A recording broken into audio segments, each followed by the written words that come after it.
Le mythe est tombé. Le mythe est tombé. Israël est fort. On est très fort. On est plus fort. On est puissant. La Mossad a fait ceci. Oui, mais je reconnais quelque chose.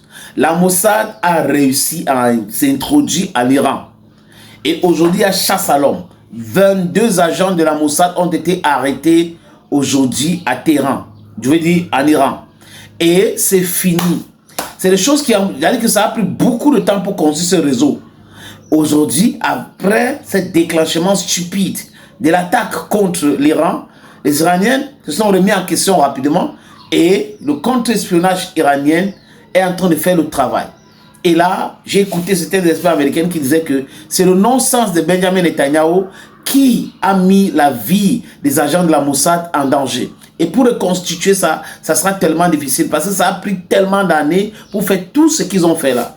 Les Américains y étaient, les Britanniques, les Européens, c'est-à-dire qu'ils ont aidé l'Israël à s'introduire en Iran. Maintenant, Benjamin Netanyahu a mis tout dans l'eau. La Mossad est en difficulté. La direction générale de la Mossad a été détruite par un missile iranien. Les hôpitaux militaires, les camps militaires, les bases où il y a les avions, certains avions ont été enlevés, envoyés à Chypre, en Grèce. Ce n'est pas des avions de guerre. Donc c'est très compliqué pour Benjamin Netanyahu aujourd'hui. Les amis, le mythe est tombé. On nous a menti. Encore. Et pas à moitié. Israël, c'était censé être intouchable. L'armée la plus puissante du Moyen-Orient. Un renseignement infaillible. Un bouclier high-tech, impénétrable. C'était le storytelling officiel. Une image bien ficelée, vendue comme une vérité. Un mythe répété en boucle, jusqu'à aujourd'hui. 13 juin 2025. Nom de code, Rising Lion. 200 avions. Des frappes précises. Des vidéos bien léchées pour les chaînes d'infos et les réseaux. Succès total, disent les experts. Israël est en train d'écraser l'Iran, à les entendre. C'est clair, net, sans appel. Du moins, si on se contente du scénario. Parce que ce récit, c'est celui des studios. Des généraux, des plateaux télé, des éléments de langage. Pas celui du terrain. La vraie histoire, elle est ailleurs. Elle gêne, elle dérange. Et elle ne passera pas au journal de 20 heures. Mais elle est là. La vérité, c'est que l'Iran n'a pas été détruit. Il vient tout juste de se réveiller. Et Israël vient de découvrir qu'il n'est plus le seul maître du jeu. Pendant des années, Netanyahou et ses relais médiatiques ont construit une légende. Un État invulnérable, protégé par l'Occident. Une armée qui frappe où elle veut, quand elle veut. Sans jamais craindre de riposte. Gaza, la Syrie, le Liban. Des cibles faciles, sans défense. Et pendant ce temps, le dôme de fer était présenté comme un mur invisible. Un bouclier parfait. L'arrogance servie en direct sur toutes les chaînes occidentales. Mais aujourd'hui, ce bouclier se fissure. Et l'Iran renvoie la réalité en pleine face à Tel Aviv. Quand l'adversaire peut riposter, la guerre n'est plus un spectacle. L'Iran n'est pas en train de subir, il est en train d'humilier Netanyahou et tout son régime extrémiste. Alors, bien sûr, ils continuent de mentir. Encore et toujours. Ils veulent nous faire croire que c'est l'Iran qui a déclenché cette guerre. Mais cette guerre, l'Iran ne l'a pas choisie. Il a tout fait pour l'éviter. Souvenez-vous, 1er avril 2024. Israël bombarde le consulat iranien à Damas. Un site diplomatique. Protégé par le droit international. Un acte de guerre, une provocation délibérée. Et pourtant, l'Iran répond avec retenue. Une riposte mesurée, ciblée, sans escalade, puis le silence. Téhéran attend, évite l'affrontement, espère la désescalade. Mais Netanyahou, fidèle à son aveuglement, décide d'aller plus loin. Il pense, comme toujours, que l'Iran n'osera pas. Il le croit faible. Et surtout, il se croit plus fort. Il se trompe. Le 13 juin 2025, Israël lance l'opération Rising Lion. 200 avions de chasse, 3 jours de bombardements massifs, une pluie de feu sur les infrastructures iraniennes. Une démonstration de force, mais une démonstration de trop. Car cette fois, la riposte est immédiate. Et surtout, solitaire. Téhéran ne demande rien à personne. Mais ses missiles répondent. Jérusalem, Tel Aviv, Haïfa. Les sirènes hurlent. Les directs sont interrompus. Les caméras s'éteignent. Les images disparaissent. Les centres névralgiques sont touchés. La base de commandement s'équatrie. Le centre de renseignement de Gaviam. Des frappes précises, chirurgicales, et surtout, imparables. Même le dôme de fer n'y peut rien. Saturé, débordé, dépassé. Des missiles du système tombent, sur Tel Aviv. Et là, plus personne ne peut faire semblant. Le masque tombe. Israël découvre, peut-être pour la première fois, ce qu'est une vraie guerre. Pas une guerre asymétrique, mais une guerre où l'adversaire tire, lui aussi. Et pourtant, Presque aucun média occidental n'en parle. Les images sont censurées. Les vidéos sont coupées en direct. Les habitants reçoivent même l'ordre de ne rien filmer. Pourquoi? Parce que ces images sont humiliantes. Parce qu'elles révèlent ce que Netanyahou redoute le plus. Que son fameux dôme de fer est vulnérable. Que ses avions tombent. Et que son peuple fuit. Mais dans les journaux, on vous raconte une autre histoire. Celle d'un Iran à bout de souffle. Celle d'un Israël triomphant, écrasant tout sur son passage. Mais la réalité est tout autre. Car depuis le deuxième jour de l'opération, c'est l'Iran qui a pris le dessus. C'est lui qui frappe. C'est lui qui résiste. Et c'est lui qui gagne le respect. Plusieurs drones israéliens abattus. Des F-35 IADIR. L'un des avions de chasse les plus sophistiqués au monde. Touchés et neutralisés au-dessus du sol iranien. Mais ça, vous ne le verrez pas dans les médias. Pas un mot sur les dirigeants israéliens qui fuient discrètement le pays. Ni sur les ambassades qui ferment dans l'urgence. Ni sur les familles entières qui quittent Israël dans le silence. Pourquoi? Parce que cette vérité est trop humiliante pour un régime qui se croit tout-puissant. Trop brutale pour ceux qui ont toujours imposé le silence. Trop dérangeante pour ceux qui confondent propagande et information. Et face à cela, Netanyahou panique. Il crie à la menace nucléaire. Il veut entraîner le monde entier dans son délire. Et comme toujours, il a un script tout prêt. Pendant des années, Netanyahou a joué au pyromane dans un champ d'essence. Bombardement en Syrie, assassinat ciblé à Téhéran, blocus, cyberattaque, provocation en tout genre. Et chaque fois, le même pari. Que l'autre se taise. Que l'Iran n'ose pas répondre.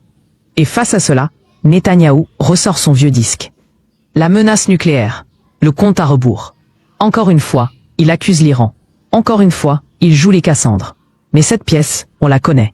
Elle s'est jouée 1000 fois. Il y a 15 ans déjà. En 2009, à la tribune de l'ONU, Netanyahou brandissait des schémas. La voix grave. L'Iran est à quelques semaines de la bombe. Les inspecteurs de l'AIEA fouillaient. Ils ne trouvaient rien. Puis vint 2012. Même théâtre, même mise en scène. Cette fois, ils dessinent une bombe au feutre rouge, comme un enfant inquiet. Ils entrent dans la phase finale. L'Iran aura la bombe d'ici l'été. L'été passe, l'automne aussi. Pas de bombe. Mais le refrain ne change pas. 2015, 6 mois avant l'apocalypse. 2018, 8 semaines. 2022, 3 mois, pas plus. Chaque fois, la presse relaie, les chancelleries s'agitent. Mais les faits, eux, sont implacables. 2024. Le dernier rapport de l'AIEA est clair. Aucune activité nucléaire militaire. Même le Mossad, en interne, l'avoue. Téhéran n'a pas pris la décision politique de construire l'arme.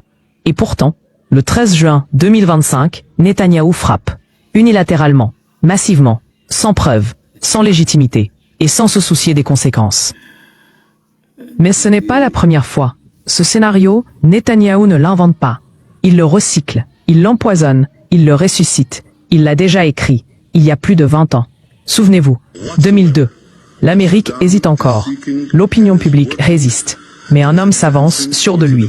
Arrogant, costumé, convaincu de sa mission. Ce n'est pas un chef d'État. Pas un général. C'est Benjamin Netanyahou. Simple député israélien. Et pourtant, il prend la parole au Congrès américain, comme s'il tenait les rênes du monde. Il regarde les sénateurs droit dans les yeux. Et dit, d'un ton grave, posé presque prophétique, Saddam Hussein possède des armes de destruction massive. Silence. Puis applaudissements. Et ce mensonge devient vérité. Une vérité fabriquée, médiatisée, emballée pour la guerre. Le résultat, l'enfer. L'invasion de l'Irak. Un pays souverain, plongé dans le chaos. Un demi-million de morts. Des civils par centaines de milliers. Des enfants déchiquetés sous les bombes. Des villes rasées. Une société brisée. Et pourquoi? Pour rien. Aucune arme retrouvée. Aucun lien avec le terrorisme prouvé. Juste un pays rayé de la carte, au nom d'un fantasme. Et le pire, c'est qu'il recommence. Même posture, même rhétorique, même regard froid, déterminé. Même manipulation glaciale de la peur.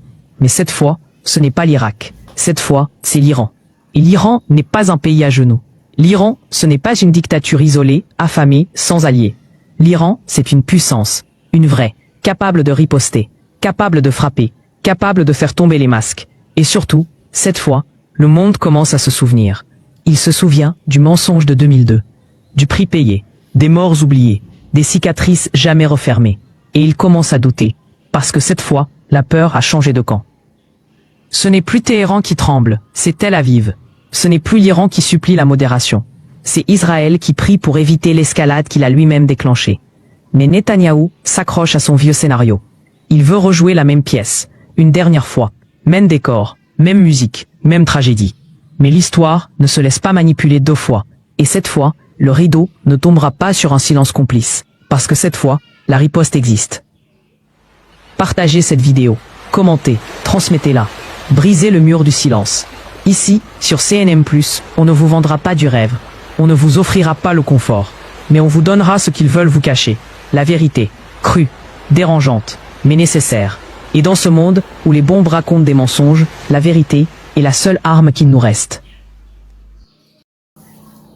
C'est clair, les amis. C'est tombé. Le dôme de fer est devenu le dôme de coton, je ne sais pas, de cacahuètes, les discours et tout ça. Pourquoi est-ce qu'en Israël, aujourd'hui, on ne filme pas, on ne montre pas les images?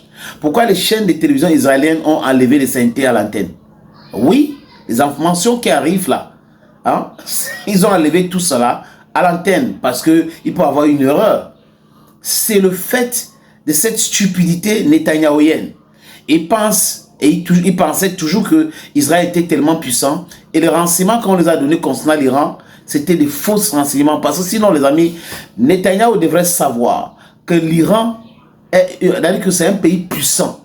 Ils ont une histoire vraiment riche et le relief dont on parle, la géographie de ce pays fait en sorte que vous ne pouvez pas gagner une guerre par les bombardements.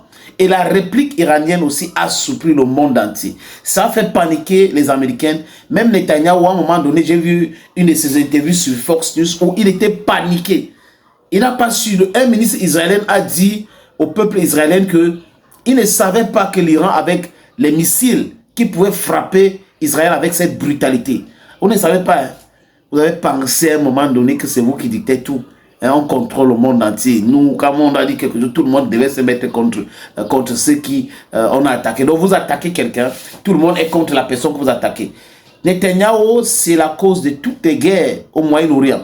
C'est lui le problème.